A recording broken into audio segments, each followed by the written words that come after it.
In this lightning video, we're going to talk about reporting. Now, reporting is going to take more than a minute, and I'm going to go as fast as I can because these are lightning videos, and hopefully we'll give you the nuts and bolts of how reports work in Oily Tools. So I'm going to jump right in.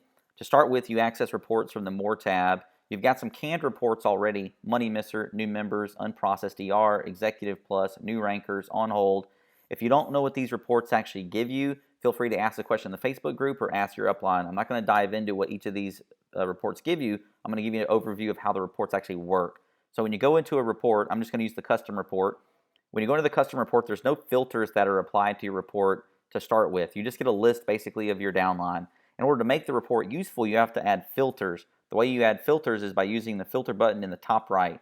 When you click add filters, you get a list, you get a page showing you what filters have currently been applied. In this case, none yet.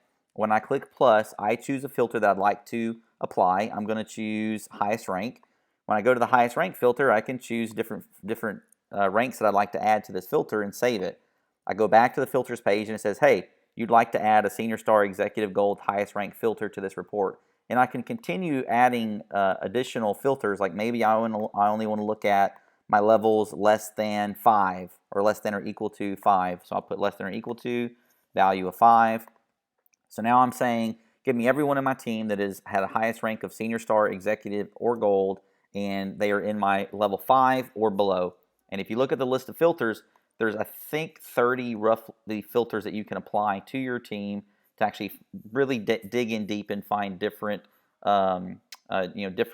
elements to your team that you may not have been looking at before, like who's missing promos. Maybe you use promos and you look for people with a PV greater than 170 and a ERPV greater than 170 and an ERPV less than 190, whose ER order hasn't yet processed, and bam, you've now got a list of people that are less than 20 PV away from hitting their promo goals.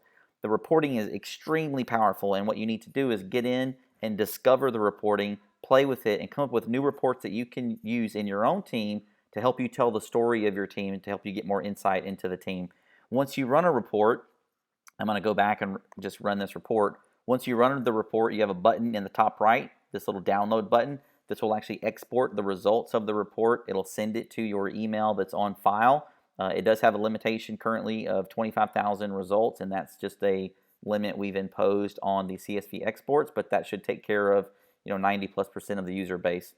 That's reporting in a nutshell. You can add these filters to any report. If you go to your new member report, but you only want to see new members up to a certain level, you would go to the new member report, click the filter button, add a filter. You would choose level, and you would do less than or equal to 5. And now when I click save, it's going to run the new member report, but then also apply the filter of give me everyone that's a new member with a level less than 5. That's a quick, short video on reporting. It's very deep, very robust. I would encourage you to go explore it, have some fun with it, work with your upline, your cross line, and come up with reports that'll help you find these different stories that exist within your team.